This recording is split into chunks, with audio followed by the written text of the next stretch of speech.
Que Dieu vous bénisse. Vous êtes debout, vous voulez déjà lire. Vous venez de lire. C'est une bonne habitude, c'est pas mal. Ajouter encore une écriture dans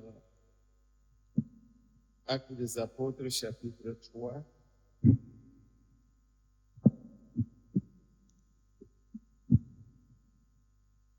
Comme le frère vient de dire dans le livre de Josué, à la fin de sa vie, au lieu de donner des instructions sur son héritage et tout cela, mais il se souciait du peuple, disant que reconnaissait que tout ce qui est sorti de la bouche de Dieu, Dieu les a accomplis. Et ici, nous avons une promesse accomplie aussi, où il a accompli encore cette promesse. Actes des Apôtres, chapitre 3, versets 19 à 21.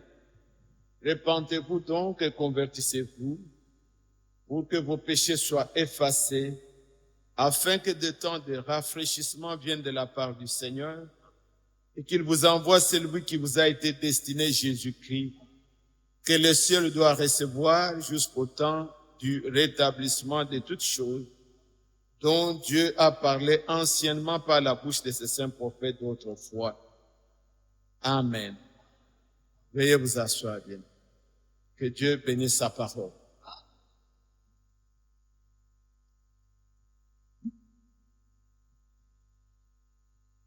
Nous prenons donc ce petit temps pour méditer ensemble sa parole.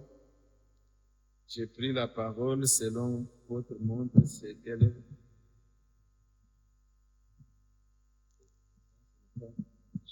C'est pas ça.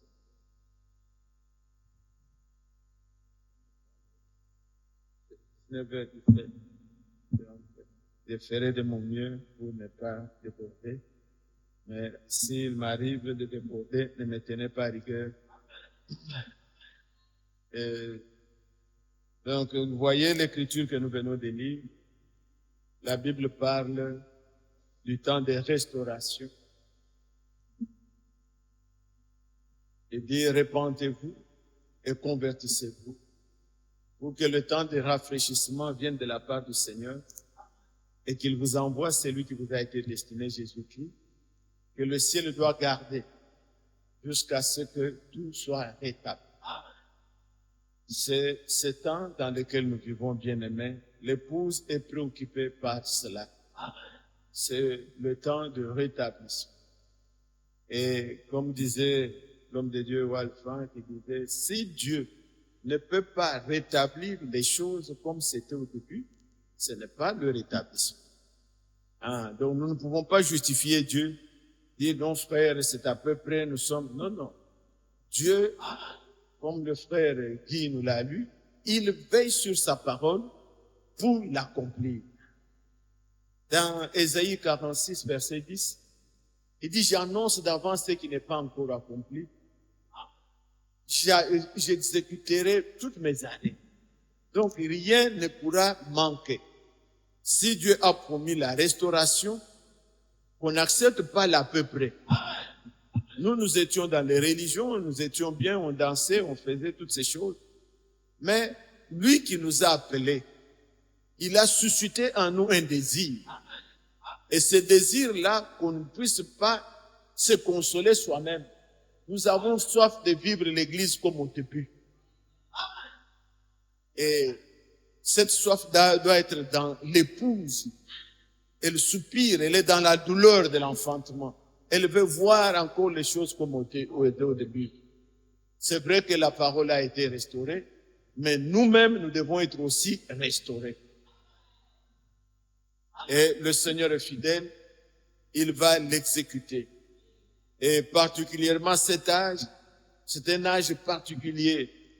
Que ce soit quand vous lisez dans Lévitique 23, quand on parle des fêtes, vous verrez toujours le premier jour et le 7e jour étaient toujours des jours différents.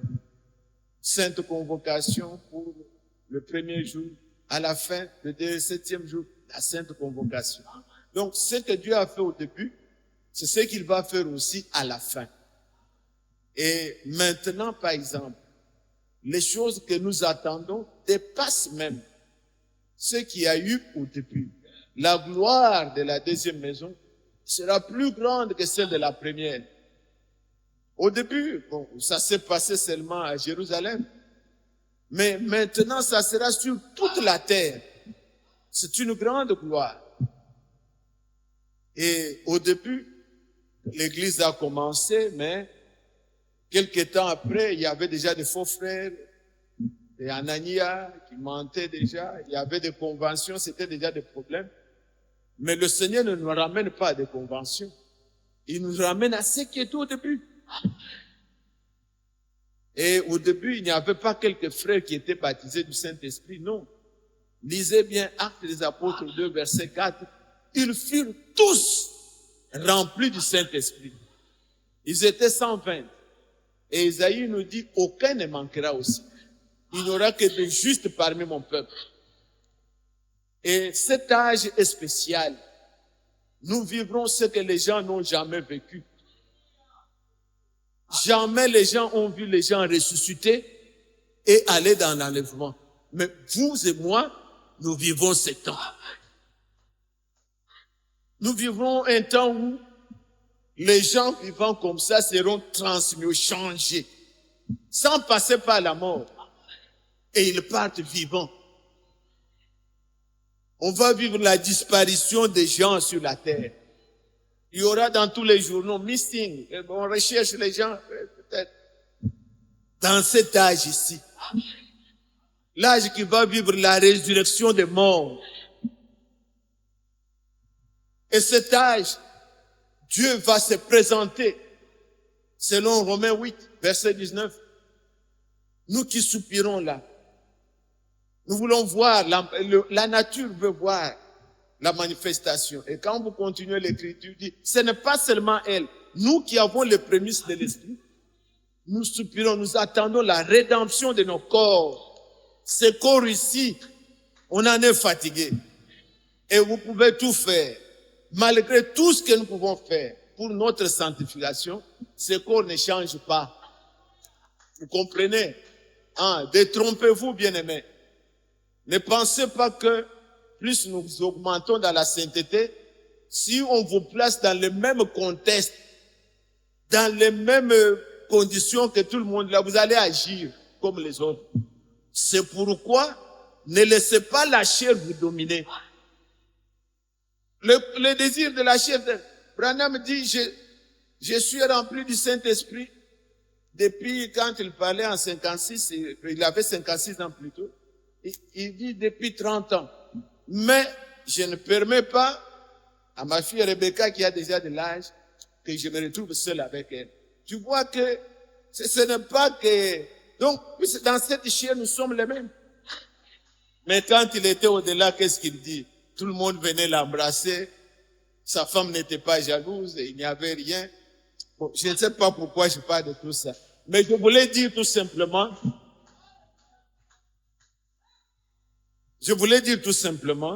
que cet âge va vivre la transmutation de ce corps. Puisque ce corps nous déçoit. Et Paul le dit aux Philippiens, le corps de notre humiliation. Dieu va transformer le corps de notre humiliation. Maintenant, nous confessons la foi. Mais quand nous sortons, on est déçus. Et Paul voyait ça, il dit, je vois qu'il y a deux forces qui agissent en moi. Je prends plaisir selon l'homme intérieur. Ne cherchez pas à changer le corps, vous n'y arriverez pas. Dominez le corps. Il a toujours le désir contraire. Que tu sois plein du Saint-Esprit, dans cette chair, tu y es comme tout le monde.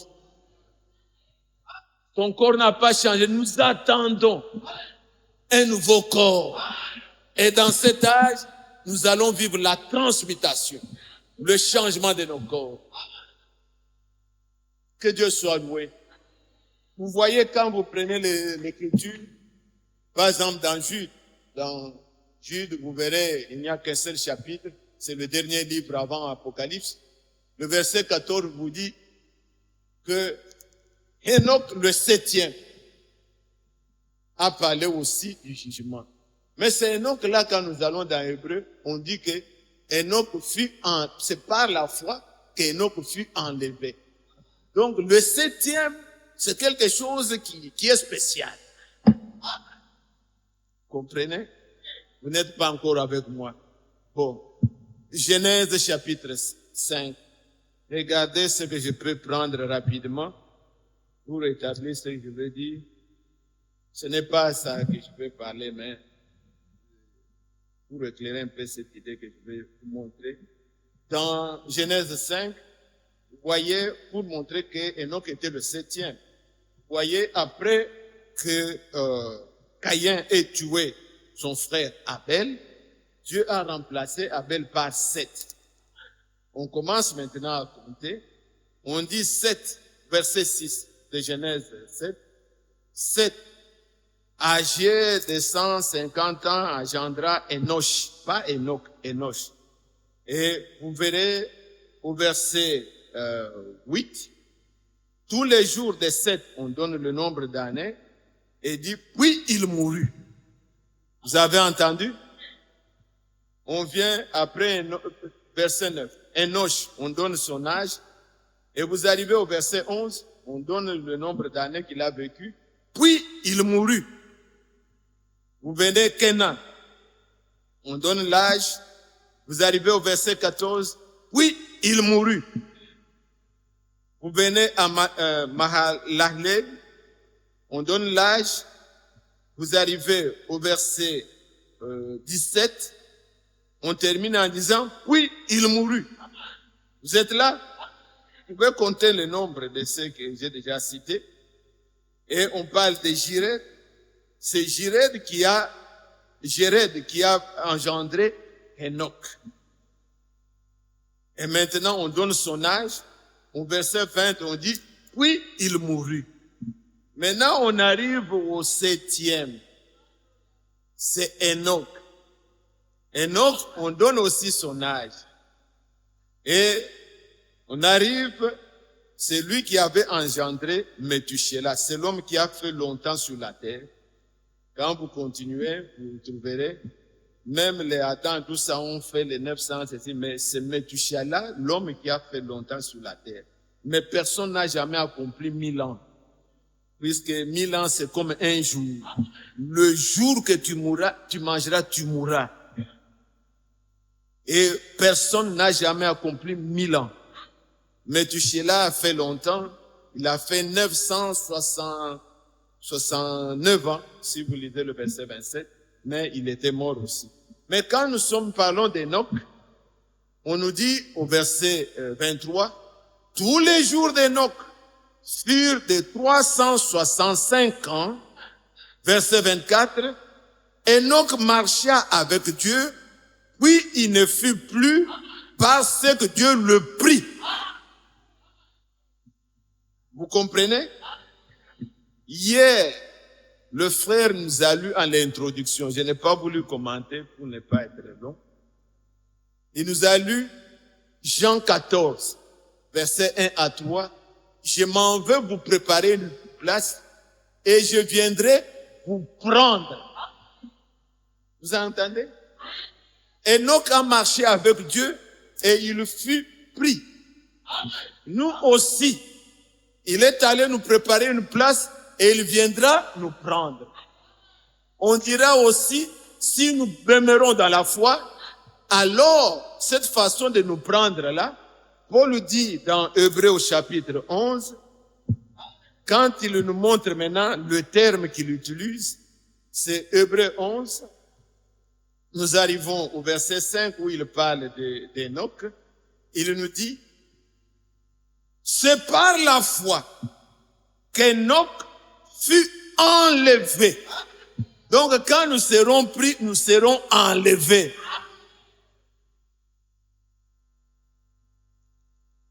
Et je lisais le verset 5.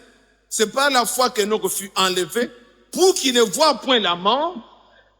Il ne parut plus parce que Dieu l'avait enlevé ou bien l'avait pris.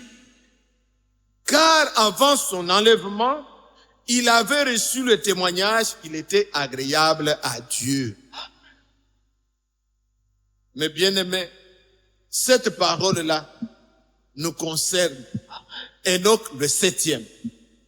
Si nous marchons dans la foi, deux hommes ne marchent pas ensemble sans s'être accordés. Amos 3, verset 2. Et nous savons, nous devons être en accord avec la parole. Et si nous marchons dans la foi, il viendra aussi nous prendre. La Bible dit, il ne fut plus vu, on ne le voyait plus. On ne peut pas être enlevé et puis on le voit. Vous êtes avec tout le monde, des beaux frères, croyez, nous sommes enlevés. Non. On ne vit plus Enoch. Quand on nous enlèvera, on ne verra plus. Afin qu'il échappe à la mort. Les gens qui sont enlevés, les soi-disant enlevés, ils meurent et tout ça. C'est une confusion. Dans le royaume des cieux, il y a plein de réalités. Nous ne croyons pas à des doctrines. Nous croyons à la réalité. Alors, bien-aimés, je disais que nous sommes dans un âge spécial. Vous savez, la première venue du Seigneur, c'est Dieu qui est devenu un homme. Ce mystère, j'ai entendu hier quand le frère qui introduisait parlait du plan de Dieu, comment Dieu s'est fait homme pour nous sauver, tout ça. C'est le mystère qu'il y a eu dans la première venue du Seigneur. Et l'écriture est là. Philippiens 2, versets 5 à 7. Il est dit, ayez les sentiments qui étaient en Christ, lequel existait en forme de Dieu, il n'a pas vu son égalité avec Dieu comme une proie arrachée. Mais il s'est humilié, il s'est dépouillé lui-même.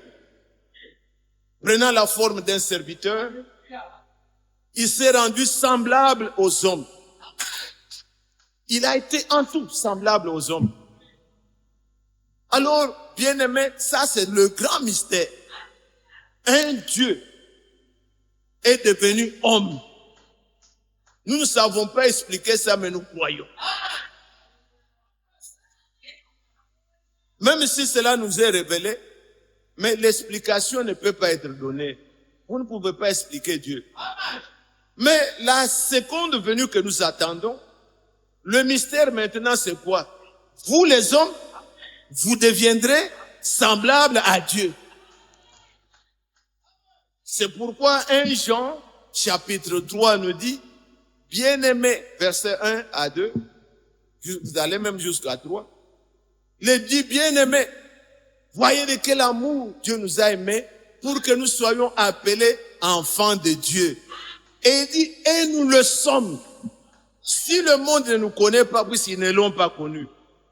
Mais présentement, bien-aimés, maintenant nous sommes enfants de Dieu. Ce que nous serons n'a pas encore été manifesté. Quand cela sera manifesté, nous le verrons tel qu'il est et nous serons semblables à lui. Dans la première venue, lui est devenu semblable à nous. Maintenant, dans la seconde venue, c'est nous semblables à lui. Voyez-vous cela? Nous sommes présentement enfants de Dieu. Et quand nous le verrons, nous serons tels qu'il est. Déjà maintenant, nous sommes tels. Il est fils de Dieu, nous sommes fils de Dieu. C'est la gloire qui diffère, mais ne vous minimisez pas. Vous voyez l'eau que je vois là-bas devant l'hôtel, l'océan là. C'est trop bas, c'est trop vaste. Vous pouvez aller, une sœur peut puiser peut-être un fût, l'autre peut puiser un seau. Moi, je n'ai qu'un verre. Si vous amenez au labo, c'est la même eau. C'est la quantité qui diffère. Nous sommes fils de Dieu. Nous ne sommes pas moins que... Non, nous sommes fils de Dieu. Nés de la même nature. Que Dieu vous bénisse. Puisque vous croyez ce mystère. C'est pourquoi, mes frères, comme le frère l'a introduit, parlant de la parole, ne cherchez pas un meilleur pasteur, un meilleur. Non, non. Cherchez la vraie parole, la parole incorruptible, qui puisse vous rendre un jour incorruptible. Cherchez la parole parfaite qui vous rendra parfait. Paul dit, et Pierre plutôt dit, dans 1 Pierre chapitre 1, versets 22 à 25, il dit, nous sommes régénérés par une semence incorruptible, par la parole vivante et permanente de Dieu. Quand nous recevons la parole parfaite, elle nous rendra parfaits.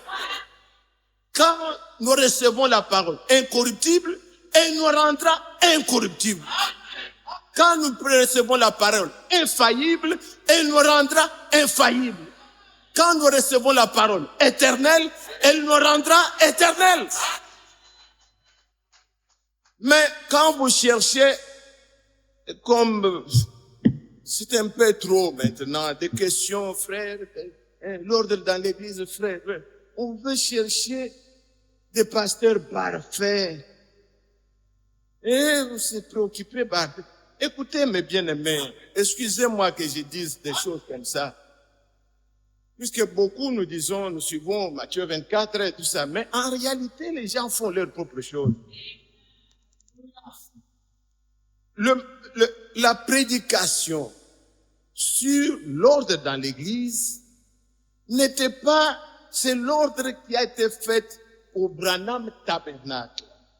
Et Wade Frank dit, nous pouvons y référer, mais ce n'est pas une doctrine que nous devons avoir maintenant comme, non, bien aimé, faites attention. On parle du pasteur, pasteur associé. Vous allez trouver ça où dans la Bible? Pasteur associé. On va commencer à prendre les Écritures pour justifier ce qu'on dit. C'est comme ça qu'a commencé le catholicisme. C'était du paganisme, mais on colle des Écritures, des citations, et ça devient comme un message. Où est-ce que nous trouvons tout ça? On va dire qu'on parle des trésoriers. Ah, il y avait c'est écrit le trésorier de la ville, on colle. Hein? Administrateur, on prend l'écriture, on colle. Hein? Ça devient dangereux. William Branham l'a fait dans son église. Et nous ne voyons aucune autre église où il est allé établir l'autre. Et Wade Frank, quand Dieu l'a appelé, il lui a dit, prends garde à ces deux choses. Ne publie pas un nouveau cantique. Et n'établis pas des églises, des assemblées. C'est la marque d'une dénomination. Nous devons beaucoup veiller à des choses comme ça. Je ne dis pas qu'on ne peut pas mettre de l'ordre. On peut le, mais les gens sont trop préoccupés. Je reçois des questions, frère, que pensez-vous? Et l'ordre dans l'église? Et si vous suivez en réalité, ce n'est même pas l'enseignement des frères Branham. Les frères, les gens prennent la sémence des méthodistes et des baptistes.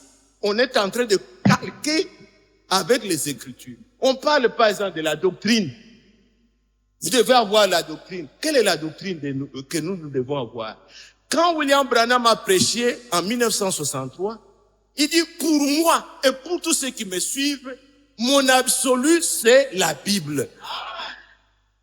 Et vous lisez dans Jean chapitre 6, versets 16 et 17. Au 15, les gens étaient étonnés de l'enseignement de Jésus. Il dit, mais cet homme n'a même pas étudié. D'où lui vient qu'il connaisse les Écritures? Regardez la réponse du Seigneur. Il dit que ma doctrine ne vient pas de moi. Et si vous voulez me suivre au verset 17, vous saurez que ma doctrine n'est pas de moi, mais de celui qui m'a envoyé, donc de Dieu. Frère Frank va dans une église, il trouve dans les villes, à l'entrée, on a défini la doctrine de l'église. Et il en parle, il est contre ça. Il dit, ces gens, nous croyons en un seul Dieu, nous croyons en la résurrection. C'est ça leur confession de foi. Ne glissons pas dans des choses comme ça. Quand la Bible dit, ou le frère Branham plutôt disait, que chaque église a sa doctrine, il n'a pas dit chaque assemblée, chaque église. Nous sommes dans la même église. Et notre doctrine, c'est toute la Bible. Prenons garde. Sinon, nous allons glisser. On va faire, c'est très compliqué. C'est pas pourquoi j'en parle. Mais, vous m'avez invité, c'est ce que je suis, hein. Ça vous concerne. Si vous allez me chasser, j'ai déjà prêché 2 jours, je pars chez moi. Mais la semence restera avec vous. Prenons garde, bien-aimés. Quand on était petit, on jouait la balle et on avait des prétentions. Puisque selon la Bible, si vous lisez Acte 20, c'est lui en fait qui établit. Ce n'est pas un homme, ce n'est même pas un enseignement. C'est le Saint-Esprit. Regardez comment on faisait. Quand on veut jouer la balle, vous voyez, un qui dit, moi je serai au bac. Je ne sais pas comment on appelle maintenant. C'est-à-dire, je serai à la défense. L'autre dit, moi je serai buteur. Je suis le numéro 9 et je suis le numéro 10. L'autre dit, mais commencez à jouer, vous verrez. Dès qu'on vous marque un but, celui qui était buteur là, il dit, ils ne vont plus passer. Il va à la défense pour commencer à faire tomber quiconque viendra et le veut. Mais toi, tu as dit que tu es buteur, tu es à la défense. Vous voyez celui qui disait qu'il est à la défense là. Dès qu'on veut tracer le corner, il est déjà là pour aller donner la tête. Mais toi, tu devais être à la défense. Si vous observez, sa place, c'est là où il est allé là. Vous avez compris? C'est le Saint-Esprit qui donne les dons. Et William Branham parle dans l'ordination, il dit, nous ne conférons pas les ministères. Nous constatons ce que Dieu a mis dans un homme et nous sanctionnons. Vous pouvez prendre comme je suis venu là. Je peux même faire 1 mois ici. Je ne connais pas bien. J'enseigne. Allez, je vais mettre l'ordre. Je vois comme le frère innocent, je ne sais pas où il est. Je dis, bon, frère, c'est toi l'associé. Je vois le frère judiciaire qui vient me prendre. Frère, c'est toi le pasteur. Mais en réalité, vous-même ici, vous savez qui vous nourrit. En réalité, que Dieu vous bénisse. C'est pas de ça que je vais parler, mes frères. Je voulais dire ceci. Supportez-moi, s'il vous plaît. Hein? Je voulais tout simplement dire que nous sommes dans un âge spécial. Et dans cet âge, nous serons rendus semblables. Il nous faut chercher la parole parfaite. Pas des hommes parfaits. Vous comprenez? Hein? Ceux-là que Dieu établit pour vous, c'est vous celles qui pouvez les supporter. Quand j'ai connu Wade Frank à 82 pour la première fois que je l'ai vu, et là, je me souviens toujours ce qu'il avait dit à la fin du culte. Il dit, vous m'aimez puisque vous me voyez venir de loin. Aimez ceux qui travaillent au milieu de vous. C'est un travail spécial. Quand vous lisez Paul écrivait à Timothée, ce sont eux qui méritent le double honneur. C'est pourquoi on ne peut pas les accuser de n'importe quelle manière. Un seul témoignage, vous ne le recevez pas.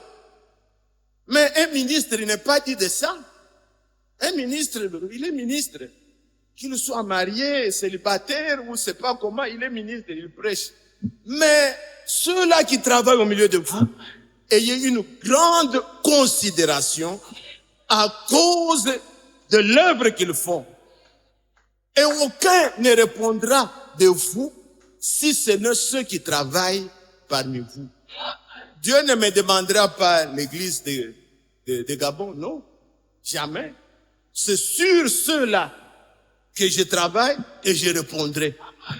Alors il veille sur vos âmes, ayez beaucoup de considération aimez-les, supportez-les, priez pour eux. Que les enseignements ne vous troublent pas. Avez-vous entendu? Nous sommes dans un âge où Dieu a veillé à ce qu'il n'y ait pas des organisations. Mais ça sonne très bien, les organisations. Les lois, l'ordre dans les... C'est bien. On voudrait ça. Mais si vous suivez comment les gens sont arrivés à s'organiser, à avoir des grandes dénominations, c'est parti des désordres. Ils ont mis et canalisé les choses.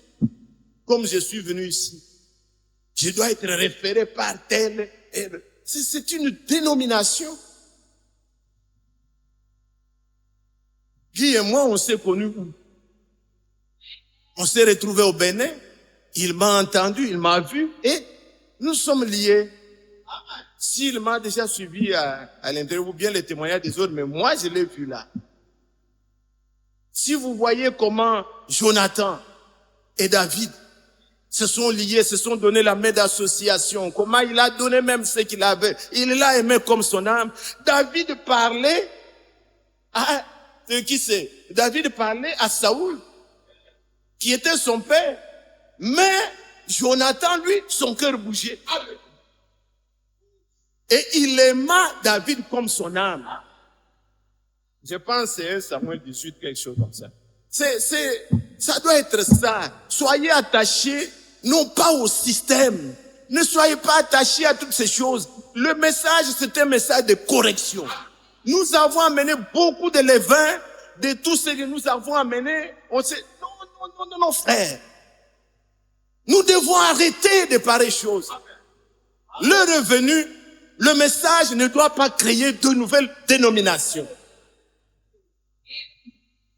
Alors, bien-aimé, qu'est-ce que je veux dire? Bon, lisons l'écriture, sinon si je veux comme ça, c'est pas bien. Et vous m'aimez toujours? Et que Dieu vous bénisse. Bon, Hébreux chapitre 2, voici ce que le plan de Dieu pour nous en ce temps de la fin. Je prends le verset 10 et 11, c'est le verset 11 là qui m'intéresse. Il convenait en effet que celui pour qui et par qui sont toutes choses, et qui voulait conduire à la gloire beaucoup de fils, et élever à la perfection par les souffrances le prince de leur salut. Car celui qui sanctifie et ceux qui sont sanctifiés sont tous issus d'un seul. C'est pourquoi il n'a pas honte de les appeler frères. Puisqu'il s'agit d'être semblables lors de la seconde venue du Seigneur, nous devons être semblables à lui. Ça ne s'efforce pas. On ne vous demande pas en venant dans l'église d'améliorer votre vie. Non. Ne le faites pas. Il s'agit ici d'être semblable à Christ. La Bible dit que il convenait à celui qui voulait amener à la gloire beaucoup de fils. Le but de tout le plan de Dieu, c'est qu'à la fin, qu'il y ait beaucoup de fils et de filles qui partagent sa gloire. C'est ce que Dieu veut. Il n'a pas pu l'obtenir avec Adam et Ève. Mais en Christ, il va l'obtenir. Des fils et des filles nés de nouveau, qui vont vivre éternellement avec lui. Les religions termineront. Les assemblées termineront. Les églises de toutes ces choses termineront. Mais à la fin, ça sera des fils et des filles de Dieu. Mais l'Écriture dit que celui qui sanctifie et ceux qui sont sanctifiés sont tous issus d'un seul. C'est pourquoi il n'a pas honte de les appeler frères. C'est là l'origine de tout. Pour que nous soyons semblables à Christ, nous devons naître comme Christ est né. Vous ne pouvez pas imiter ça. Votre père n'a pas de calvitie. Vous n'êtes pas né de lui, mais il vient. Tu dois me ressembler. Tu commences à te raser. Un jour, les cheveux vont pousser. Ce n'est pas ta nature. Quand Dieu nous parle, prenons toujours chaque mot à sa place. Même dans nos prières, évoluons. Nous ne pouvons pas être toujours comme des bébés. Nous parlons à Jésus, nous te prions au nom de Jésus. Non, non, non, non, non. Nous parlons au Père au nom de Jésus. Ce n'est pas que nous en faisons plus, non, nous respectons. Et quand vous lisez Matthieu chapitre 5, vous êtes là? Au verset 48, c'est le dernier verset de ce chapitre 5. Après que le Seigneur ait commencé à parler, si vous n'aimez que ceux qui vous aiment, si vous ne saluez que ceux qui vous aiment, à quoi vous êtes différents, tout ça. Et il termine en disant, soyez parfaits. Si vous lisez bien la Bible, il ne dit pas comme Dieu est parfait, non. Il dit comme votre Père. Là, c'est possible. Soyez parfaits comme votre Père est parfait. S'il a disait comme votre Dieu, on va s'efforcer pour ressembler à Dieu.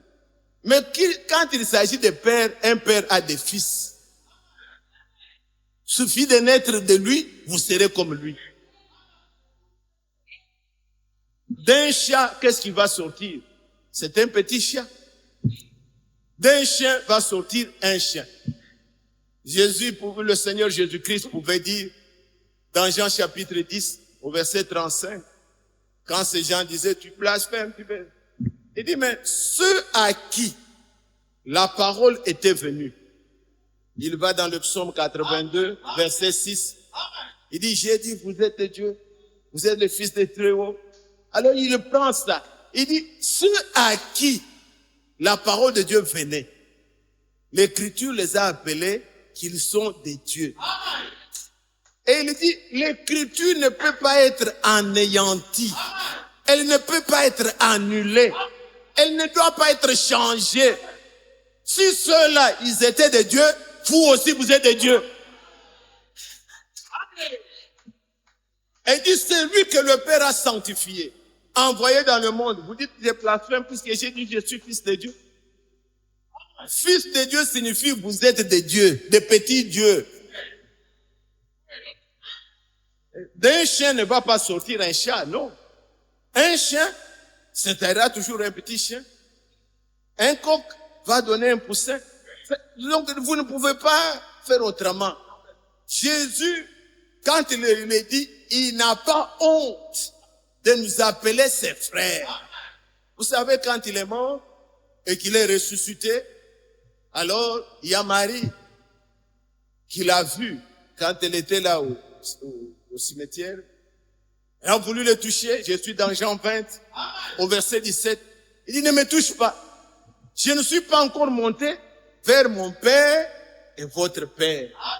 Va dire à mes frères, vous les frères de Jésus, je vais vers mon Dieu et votre Dieu, vers mon Père et votre Père.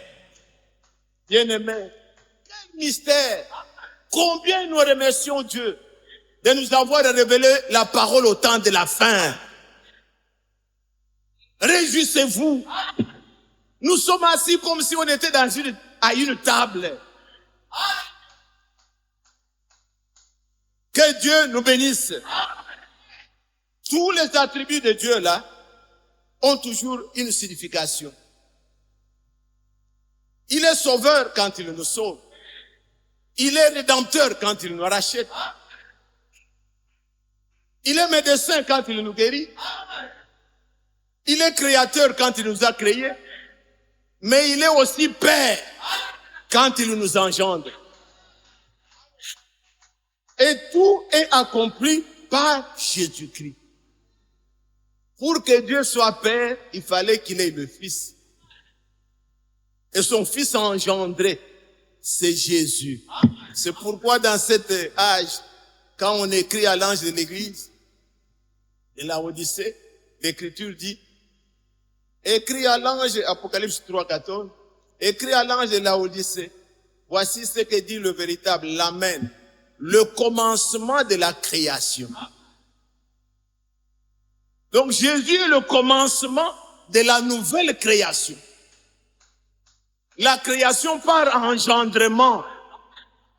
La première création a échoué. Dieu avait commencé, quand vous lisez Genèse 1, au verset 2, donc Dieu créa le ciel et la terre. Et Dieu dit que la lumière soit, la lumière fut. Et puis, il a ordonné, il a créé toutes choses. Et à la fin, le 6e jour, il a créé l'homme. Mais dans la nouvelle création, ce n'est plus ça. Il commence par l'homme. Puisque dans la première, quand l'homme est tombé, l'homme qui était le chef, tout est tombé aussi. Il y avait un coq, une poule et tout ça. Mais maintenant, quand l'homme est tombé, on a un coq, toute une basse-cour. La polygamie, tout ce qu'on nous enseigne par tous les déviateurs là, a commencé tout. C'est après la chute. Mais au commencement, il n'en était pas ainsi. Maintenant, quand Dieu veut rétablir, il ne veut pas commencer par le nouveau ciel et une nouvelle terre. Il commence d'abord par l'homme. Jésus est le commencement de la création de Dieu. Et à la fin, selon ce que nous lisons, que ce soit Ésaïe 66, ou vous allez dans Apocalypse 21, j'ai vu un nouveau ciel, une nouvelle terre. À la fin, Dieu va tout enlever. Mais vous qui avez reçu la vie éternelle, vous demeurerez. Alors c'est une nouvelle création. Nous naissons enfants de Dieu. Nous n'améliorons pas nos vies pour que... Non, naissez. Et nous savons comment Jésus-Christ est né. Et c'est cela le message. Marie était là. Elle voit un ange. L'ange qui lui dit, il ne faut pas dire comme les catholiques, tu es plein de grâce, non. Celui qui est plein de grâce, c'est Dieu.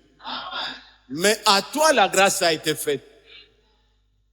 Comme à vous aussi, la grâce de Dieu a été faite. Maintenant, quand vous lisez Luc chapitre 1, on lui dit ce qu'elle va devenir. Le message vous dit ce que vous deviendrez. Il dit, tu deviendras enceinte.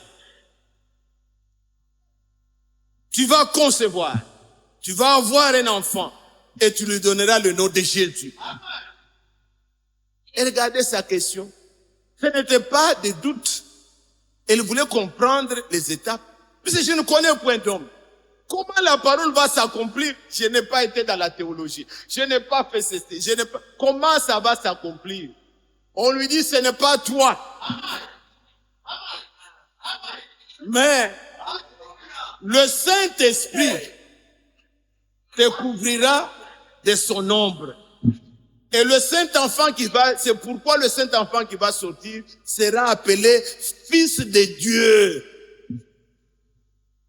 Faites attention, bien-aimés. Qu'on ne puisse pas enseigner à un enfant de Dieu comment il faut être... Non.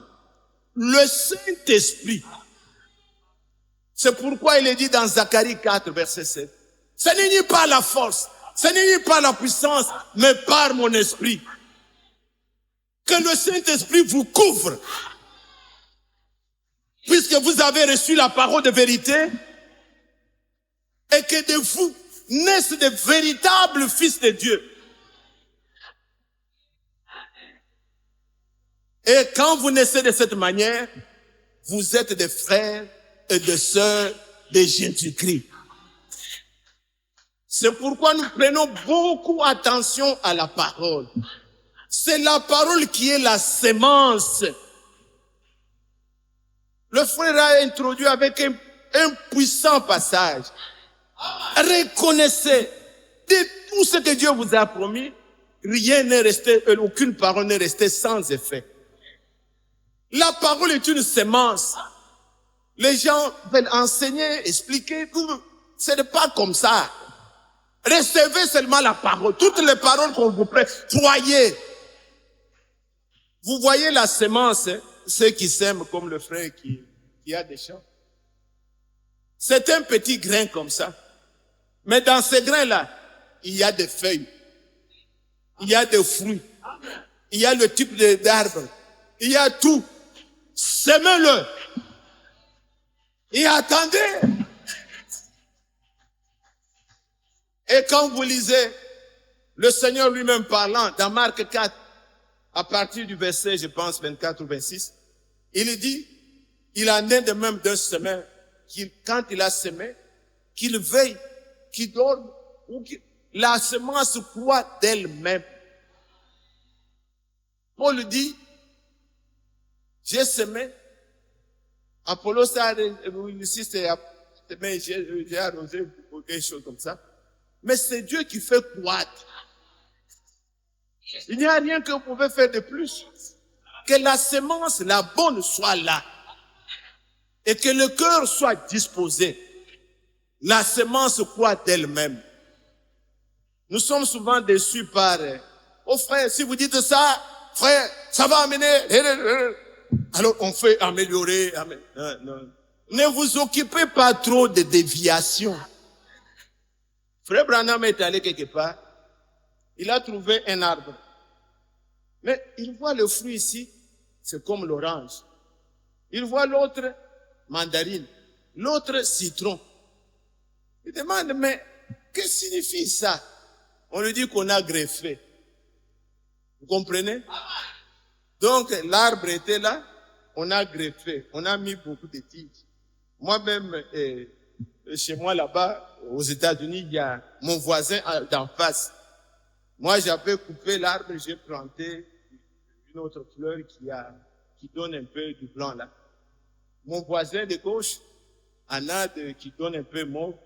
Mais lui, j'ai vu un jour qu'il a toutes nos couleurs là. Rose.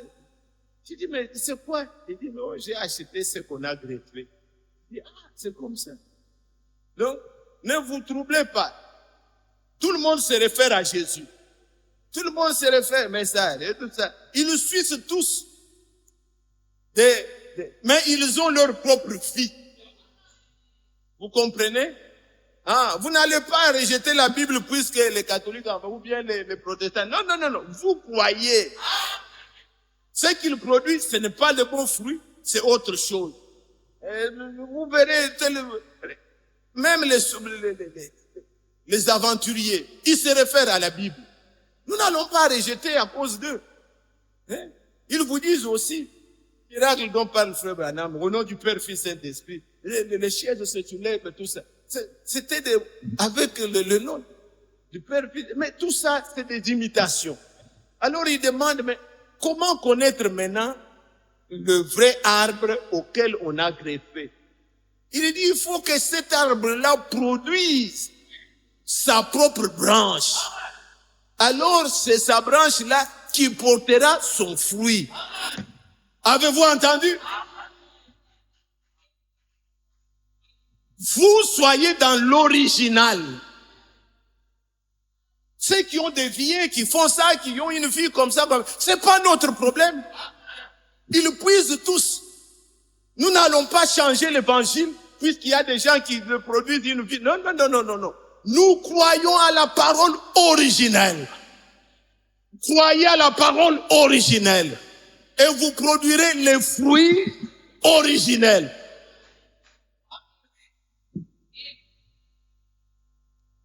Alors, bien-aimés, je disais, Marie a reçu la parole. Et ainsi, la parole est devenue chair. Je l'ai dit tout au début, avec Dieu, ce qu'il voulait obtenir, avec Adam et Ève, il n'a pas obtenu. Il ne l'a pas obtenu.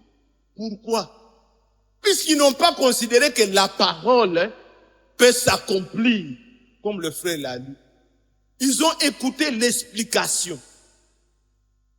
Allez doucement avec la Bible.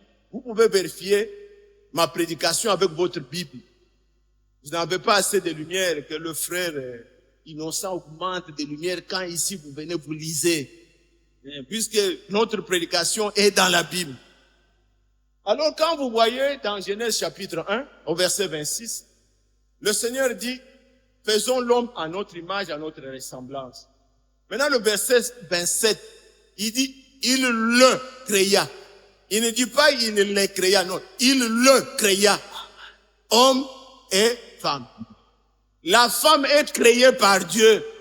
Ne dites pas c'est un sous-produit. On parle avec mépris, on dit de n'importe quoi. Non. Il le créa. Que les sœurs disent Amen. Vous êtes créés.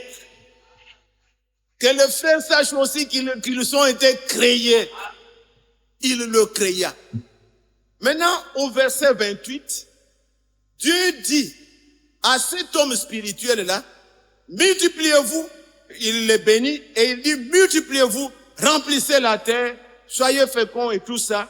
Il dit, et dominez sur tous les êtres, sur les oiseaux, sur les animaux, et transformez la terre et tout ça. Vous comprenez un peu ça? L'homme était encore spirituel, mais Dieu dit, multipliez-vous. Maintenant, c'est dans Genèse 2, au verset 7, qu'on nous parle de la formation de l'homme. Dieu prit de la terre, donc de l'argile, il fut l'homme. L'homme avait le nez, il avait les mains, il avait tout. Mais il ne bougeait pas. Il fallait que le Seigneur le souffle, lui donne le souffle de vie. C'est que Branham dit, maintenant là nous avons le mécanisme qui se prépare, nous attendons maintenant le dynamique. L'église est en train de se construire. Quelque chose va bientôt arriver. Je veux dire ceci. Vous êtes là? Alors, il dit, le Seigneur a fait l'homme, il avait tout. Mais l'homme ne bougeait pas, l'homme ne parlait pas. Il avait les yeux, il ne voyait pas. Il avait les mains, il ne faisait aucun mouvement. Et la Bible dit, l'Éternel souffla. C'est-à-dire, cet homme spirituel-là, Dieu l'a pris, il l'a mis. Cet homme il le créa. Donc, mâle et femelle, là, il l'a mis dans cette motte de terre. Quand Adam marchait, Ève était là, Adam était dedans. Maintenant, comme il est le grand metteur en scène, il dit, je vais lui faire une aide semblable. Ça, c'est Genèse 2, verset 18. Dieu résout lui-même. Adam ne connaît rien. Et comme metteur en scène, il dit, Adam, mets-toi là-bas. Je vais faire venir les animaux. Je vais voir comment tu vas les appeler. Tous les animaux que nous avons, ce n'est pas Dieu qui a donné les noms. C'est l'homme. Et tous les noms qu'il nous donnait, Dieu disait Amen. Quand il voit quelqu'un qui vient là, cochon, comment il dit, toi, on t'appelle cochon. Dieu dit Amen. Mais, quand tous les animaux venaient, c'était toujours 2 à 2. On voit le coq venir, on voit une poule. On voit le bouc, on voit une chèvre. On voit le bœuf, on voit la vache. Donc, c'était 2. À un moment donné, le cœur d'Adam était devenu triste.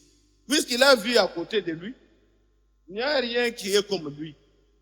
Il a vu les animaux les plus bas, les plus... Il devenait triste. Alors le Seigneur a compris. Pourtant, lui a déjà décidé. Ce que Dieu vous demande là, il a lui-même déjà décidé. Il a la soif. Quand vous désirez la sainteté existe. Vous désirez le Saint-Esprit, Dieu, vous ne pouvez pas désirer quelque chose qui n'existe pas. La profondeur appelle la profondeur. Maintenant, il commence à être triste. L'autre vient, toi on t'appelle lion, on t'appelle lion aussi. Dieu dit Amen. Il a vu qu'il était triste. Alors maintenant, il l'a endormi. Et aux côtes, il a tiré et il a fait un autre être. Il l'a réveillé, il a fait venir cette idée. Cette fois-là, on a vu maintenant les dents d'Adam. Et il dit, voici, cette fois-ci, l'autre moi, Isha, femme. On l'appellera femme parce qu'elle a été tirée de moi. Semblable à Adam. Gloire à Dieu. Jésus voulait aussi une épouse, un être qui soit semblable à lui. À un moment donné, il est devenu triste. Des pharisiens, des sadducéens, il en était fatigué. Ah, malheur à vous, pharisiens hypocrites. Ils voient ceux-ci ne croient même pas à la résurrection. C'est les hérodiens, toujours politiques. Ils viennent là. Hérode a dit, mais est-ce qu'il faut payer aussi les impôts? Il dit, mais l'argent là, le nom c'est quoi? Quelle image vous avez? C'est César. Donnez à César ce qui est à Dieu. Donnez à Dieu ce qui est à Dieu. Les autres ici, il en était fatigué. Alors, Dieu décide, je vais te faire une aide semblable. Il l'a conduit, il l'a endormi, il l'a amené à la croix. Et là, oh gloire à Dieu, comme nous l'avons cité hier, une écriture qui manquait, le psaume 68 ou 69, je vous l'ai dit, 69 je pense, le verset 22. On a mélangé à ma nourriture des fuels et pour m'abreuver, on me donne du vinaigre. Il dit, j'ai soif. On plonge dans l'éponge, le vinaigre il touche, il dit, oh, tout est accompli. La Bible dit dans Jean 19 au verset 30, il est rendu l'esprit. Maintenant, comme il était à la croix, il y avait deux à côté de lui. Ces gens se sont rendus compte que non, demain, c'est la fête. On ne peut pas garder les gens à la croix puisque c'était un objet de malédiction d'après Deutéronome. Il faut qu'on les enlève. Mais ces gens ne meurent pas vite. Alors, brisons-les les pieds, comme ça qu'ils meurent, et on les enlève de la croix. Puisque c'était un objet de malédiction, on ne peut pas les garder à la croix. Alors, ils viennent. Le premier tour, il coupe les pieds. Il va à l'autre là-bas. Il arrive à Jésus, il avait déjà rentré. Il laisse la machette, il prend la lance. Gloire à Dieu. Il n'a pas donné à la tête. Il n'a pas donné aux pieds. Il a donné aux côtes.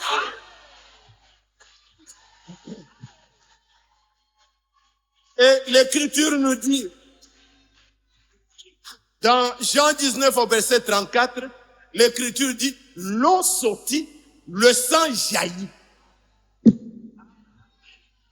Et quand nous allons dans 1 Jean, chapitre 5, versets 7 et 8, les traductions qui disent qu'il y a 3 au ciel là, normalement c'est pas ça.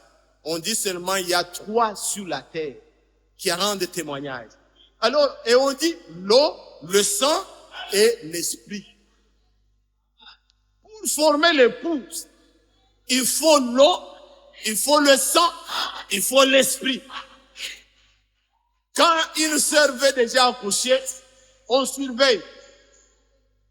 Attention frère, la poche est déjà dessinée, courez vite. Il y a déjà l'eau qui sort. Après l'eau vient le sang. Après le sang, c'est la vie. Gloire à Dieu. Comme Jésus est mort à la croix, il a rendu l'esprit. L'eau est sortie. Le sang est sorti. Il y a possibilité de naître de nouveau. Et des êtres semblables à lui, lavés dans l'eau de la parole, sanctifiés dans le sang de Jésus, remplis de l'esprit, semblables à lui. Et maintenant, comme nous attendons son retour, Jésus dira cette fois-ci, j'ai vu les religions, j'ai vu les baptistes, j'ai vu les pentecôtistes, mais cette fois-ci, voici, parole de ma parole, esprit de mon esprit, on l'appellera épouse de parole.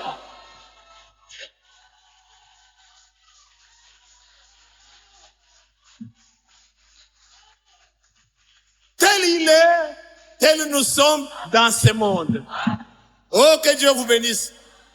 Voulez-vous encore? Ah bon? Vous allez m'échapper à ta vie. Que Dieu vous bénisse. Mais c'est merveilleux de connaître le plan merveilleux de Dieu. Nous annonçons la bonne nouvelle. Ça, c'est impossible de venir à l'église et rentrer avec des migraines. Non, celui qui est venu malade doit rentrer détendu. Puisque on vous annonce ce que Dieu a fait pour vous, recevez et vous allez le devenir. Maintenant, nous voyons l'ennemi, le malin, il vient. Qu'est-ce qu'il a fait? Au lieu que Adam et Ève, Dieu leur a dit, multipliez-vous, remplissez la terre. Il fallait qu'ils continuent à croire. Dieu ne leur a pas montré comment se multiplier. Non. C'est ce que vous devez faire beaucoup attention. L'église, veillez.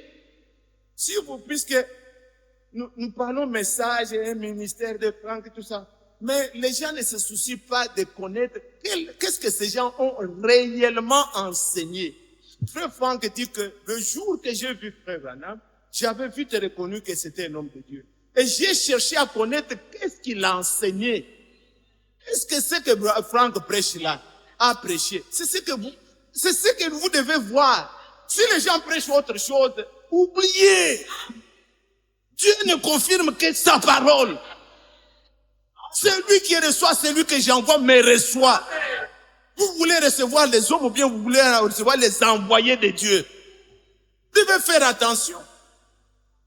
Il fallait continuer à croire. Dieu a dit, multipliez-vous, remplissez la terre. Mais, qu'est-ce qui s'est passé? Adam n'était pas là. Ève était seule. Un autre être. Quand vous lisez Genèse 1, verset 24, vous savez tous qui croyaient le message. Dieu a créé les reptiles et les animaux. C'est Genèse 1, 24. Et quand vous venez dans Genèse 3, on vous dit que le serpent était le plus beau des animaux. On ne dit pas qu'il était le plus beau des reptiles. Non, le plus beau des animaux. Vous comprenez? Vous croyez comme ça? Oui. Et le serpent là, n'allez pas le chercher. Vous connaissez la suite, je n'entre pas dans ça. Mais le diable s'est servi du serpent et le diable a parlé. Le diable, c'est un géant intellectuel. Ne pensez pas à une maman sale du village, vous dites, ça, il est le diable. Non, non, non, non, non, non. Le diable est en cravate. Le diable a des ronds, le diable parle un français impeccable. Le diable, faites attention. C'est un géant intellectuel. Ne raisonnez pas comme le frère disait tout à l'heure sur la parole. Qu'elle vous convienne ou pas. Non. Dieu a dit, restez là. Mais le diable est venu. Est-ce que vous voyez seulement en croyant comme ça, vous allez avoir des enfants comme un... Oh non. Dieu sait que si vous faites comme ça, et vous serez comme lui. Elle a raisonné, elle a tout. Et quand nous voyons bien la Bible, Ève était séduite, mais Adam lui a transgressé. Vous comprenez?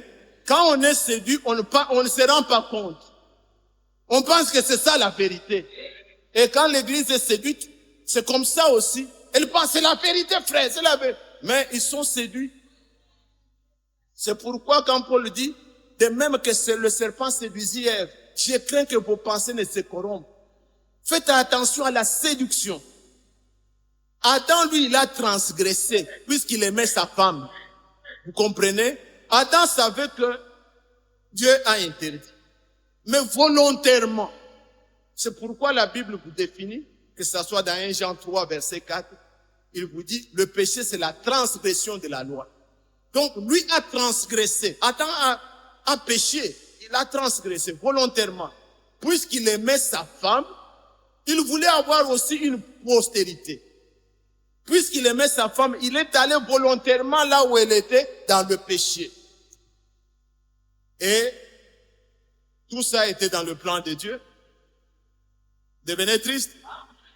Que Dieu vous bénisse. C'était dans le plan de Dieu, puisqu'il l'aimait. Et vous savez, quand Dieu est venu, il ne cherchait pas Ève, il cherchait Adam. Mais là où était Adam, c'est là où était Ève. Gloire à Dieu. Jésus nous a tant aimés. Dans le péché, il est venu. Et Dieu ne peut pas se dépasser de Christ. Puisqu'il nous a tant aimés, il est venu nous chercher dans le péché où nous étions. Oh, que son nom soit loué. Et voilà quand Dieu descend, il dit, Adam, où es-tu? Normalement, Dieu ne peut pas chercher un homme comme ça.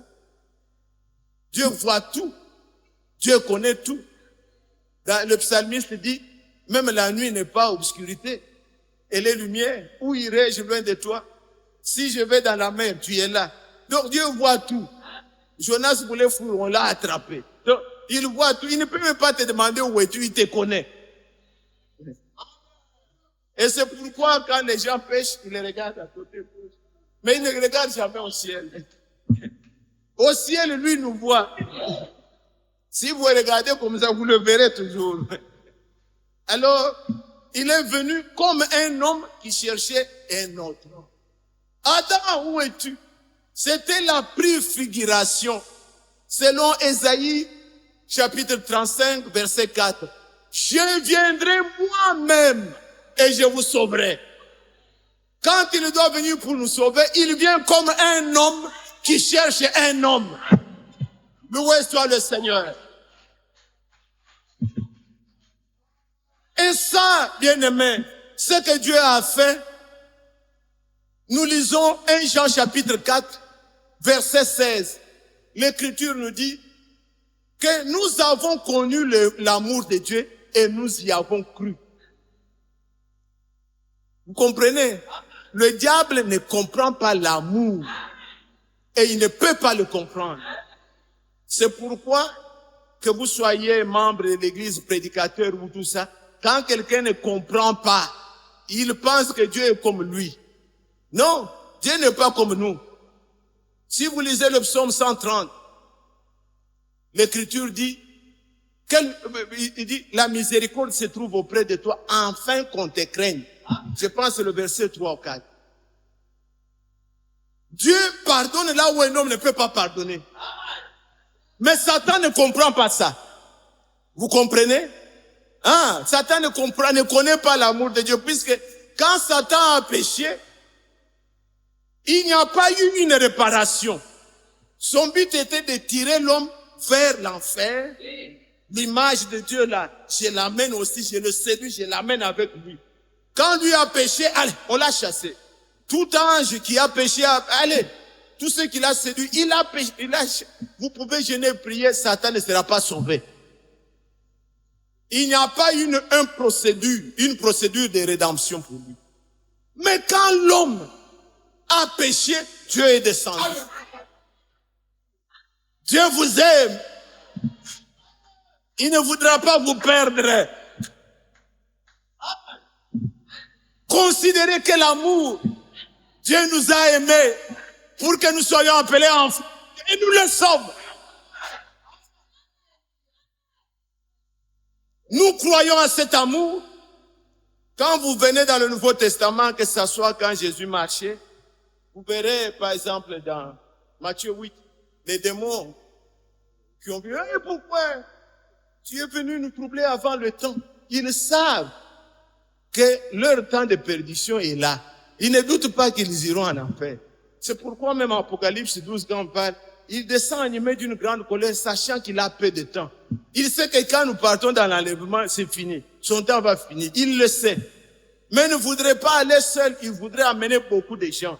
Mais pour ses élus, Jésus-Christ est venu. Il y a des choses que Dieu fait lui-même. Il y a des choses que Dieu envoie un ange, un prophète et tout ça. Pour nous sauver, Dieu vient lui-même. Je viendrai moi-même et je vous sauverai. Croyez-vous cela? Pour nous sanctifier, aucun enseignement, aucun homme. Non. 1 Thessaloniciens chapitre 5, versets 23 et 24, que le Dieu de paix vous sanctifie lui-même, votre corps, votre esprit et votre âme, que tout soit conservé irrépréhensible pour son âme. C'est lui qui vous a fait la promesse est fidèle, et c'est lui qui le fera. Pour nous enlever, ça ne sera pas une photo. Il n'enverra pas un prophète. Vous comprenez? Il y a des choses que Dieu fait lui-même. Paul nous dit, 1 Thessaloniciens chapitre 4, à partir des 13, il dit, je ne veux pas, bien-aimés, que vous soyez dans l'ignorance au sujet de ceux qui sont endormis. Il arrive au verset 15, il dit, voici ce que nous vous déclarons, non pas d'après le séminaire, d'après la parole de Dieu. Donc c'est le ainsi dit le Seigneur.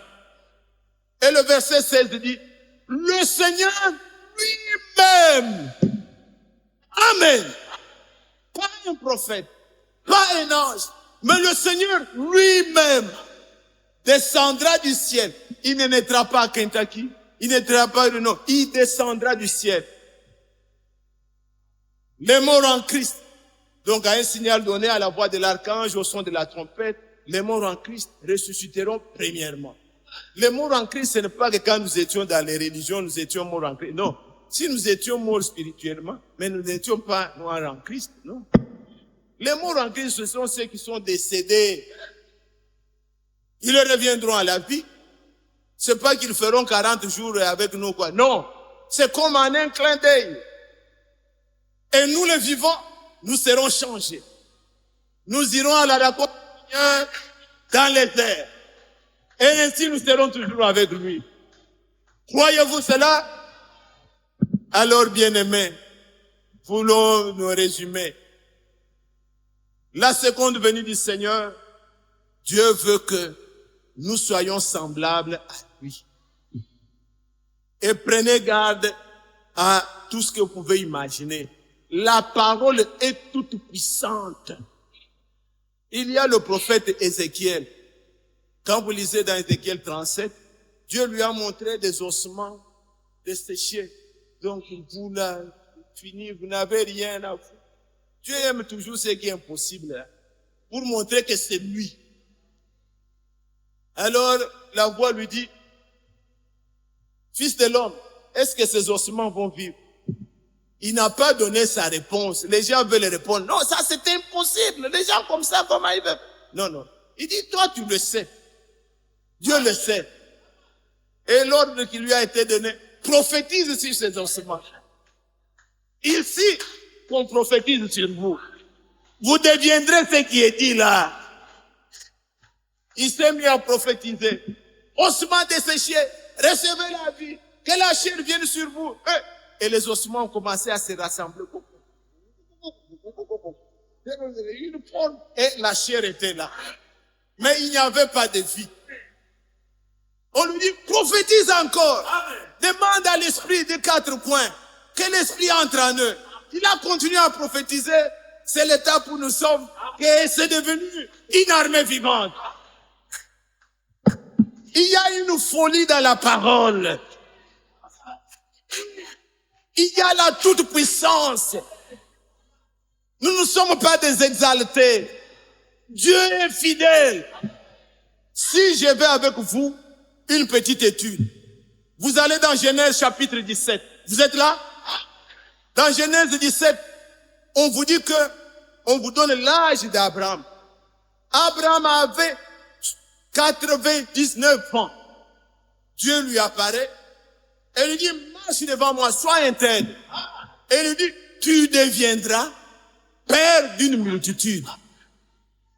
Maintenant, regardez dans Romains 4. Qu'est-ce qu'Abraham a fait?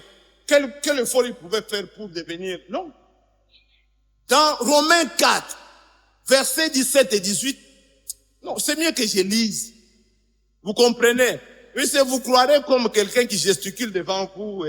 Non, je suis pas un farceur. Je parle de la parole. Permettez que je lise, bien-aimé.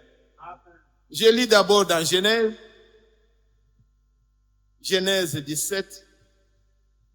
et comparer cette écriture, que votre foi vraiment soit tranquillement fondée sur la parole du Seigneur.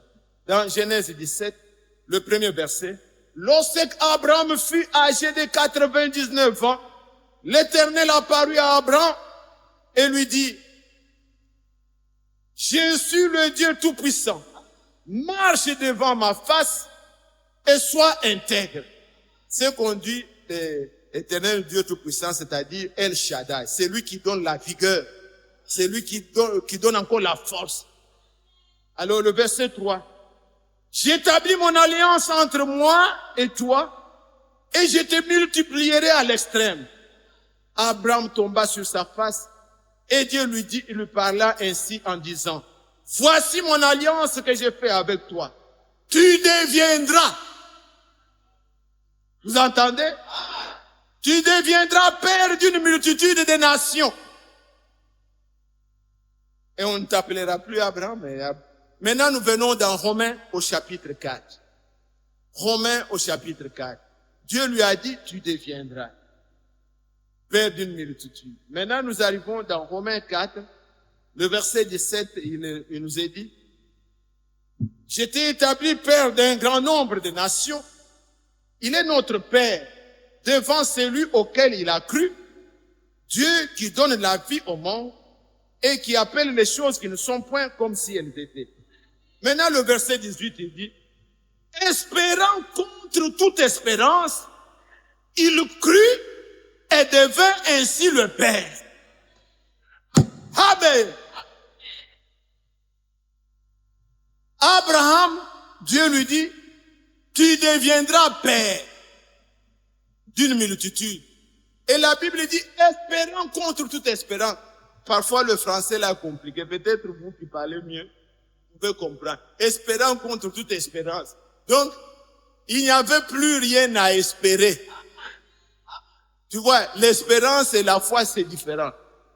Quand on a l'espérance, il y a un peu d'humain.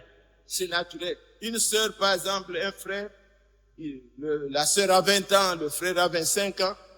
Bon, on n'a pas eu encore d'enfant, frère, pour tout ça. On prie, mais on a de l'espérance. Puis c'est normal, et 40 ans, tout ça. Mais, quand il n'y a plus rien à espérer, vous entendez? Espérant contre toute espérance. Donc là où il n'y a plus rien à espérer, Abraham crut. La foi, c'est là où on ne peut rien voir. La foi ne s'appuie que sur la parole. Espérant contre toute espérance, il crut et il était fait. Amen. Si vous croyez, vous allez le devenir.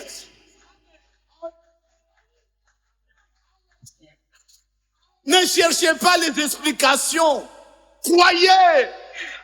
Marie, quand elle a cru, elle dit, servante du Seigneur, qu'il me soit fait selon ta parole.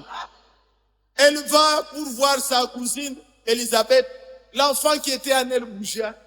Et au verset 45 de Luc 1, elle dit, heureuse, celle qui a cru à la parole qui lui était donnée de la part du Seigneur. Car les choses qui lui ont été dites de la part du Seigneur auront leur accomplissement.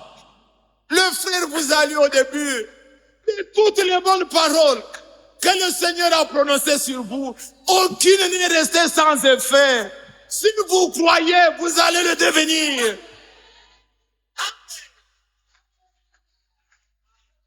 Le rôle de Satan, c'est montrer comment ça va s'appliquer. Non, frère, si on dit ça, est-ce que c'est ma parole? Non. Non, attention, il vient à Ève, tu vois ce que Dieu a dit, c'est-à-dire que c'est la même chose. Non. Vous allez avoir des Ismaël. Espérant contre toute espérance. Adam crut, Abraham crut, et il devint. Comme vous croyez, vous allez le devenir. Que Dieu vous bénisse. Et vous serez en tout semblables. Ce qui vous change, rien d'autre, c'est toujours la parole. Branham parlait, il donne l'exemple de ce qui se faisait dans l'ancien temps, quand la technologie n'était pas encore avancée comme maintenant. Vous allez dans Exode 35,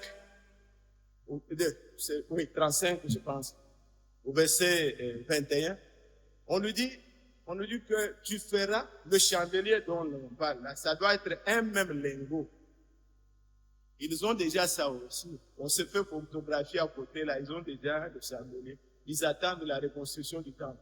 Mais quand Moïse devait le faire, on lui dit, tu prendras un seul lingot d'or. Ça doit être de l'or pur, de l'or battu. Et comme la technologie n'était pas avancée comme nous l'avons aujourd'hui, quand on ramassait l'or, il y avait des saletés, des choses mauvaises. Il n'y avait pas de four comme actuellement on fait dans des choses chimiques et l'or devient pur. Non, on frappait. On frappait. Et les saletés la quittent. Si vous lisez la parole de Dieu, Jérémie chapitre 23, verset 29, il dit, ma parole c'est le marteau. Amen. Toujours la parole. Elle frappe votre incrédulité là. Elle enlève tous les doutes. Elle frappe. Et pour que l'homme qui fait le travail là se rassure que l'or est pur, il le prend. Il se regarde. Il se voit dans l'or. Que ceux qui ont compris disent amen. Jésus, il nous lave, il nous sanctifie, jusqu'à ce que nous soyons tels qu'il est. Toujours par la parole. William Branham parle. J'ai donné ça au Bénin. Ce sont des petites choses que nous avons, nous les croyons. Vous aussi, vous allez le croire. Alors, c'était dans le temps ancien là. Un parent est allé avec son enfant dans la grande ville. Il y avait un grand miroir. Et les parents étaient assis là-bas. Maintenant, l'enfant n'avait jamais vu un miroir grand comme ça. Même le prophète disait que nous-mêmes, on avait un morceau de miroir qu'on mettait à un arbre pour aller se livrer dessus. Mais il voit un grand miroir jusqu'en bas. Il voit quelqu'un qui était dedans. Quand il fait, hey! Il voit aussi l'autre fait, hey! Il fait, hi hi! L'homme qui est dedans aussi fait, hi hi! Il recule. Il voit cet homme-là, il recule. Alors les parents le regardaient. Il fait comme ça. L'homme l'a fait comme ça. Il regarde ses parents. Il dit, maman, c'est moi. Vous comprenez? Amen. Jésus doit dire, c'est moi. Il dit dans Jean 14, verset 12, les œuvres que je fais, vous les ferez aussi. Il faut qu'il se retrouve. L'amour, toutes les œuvres que nous voulons là, ne fabriquez rien. Mais recevez Christ en vous. L'amour, la bonté, tout ça, ce sont les fruits de l'esprit. Quand vous avez Christ en vous, il va vivre sa vie. C'est là où nous devons nous comprendre. Tous nous voulons, personne n'aime une mauvaise vie. On n'a pas à justifier ça. Mais comment l'avoir? Comment posséder? C'est ça le secret que ce message nous donne. Ça doit commencer à l'intérieur. William Branham disait, si j'ai l'esprit de Beethoven. Beethoven, c'est un Allemand qui jouait des partitions de musique. Et je jouerai la musique comme Beethoven. Shakespeare était un grand compositeur. Des poèmes et tout. Si l'esprit de Beethoven est en moi, j'écrirai des poèmes comme Beethoven. Mais si l'esprit de Christ est en moi, je vivrai comme Christ. Alléluia. Nous voulons être semblables à lui. Nous ne voulons pas qu'on puisse... Si vous portez le masque, vous aurez chaud, vous allez enlever. Votre nature se révélera. Mais si l'intérieur est changé, vous serez en tout comme Christ. Soyez bénis. Alléluia. Lèvons-nous pour adorer le Seigneur.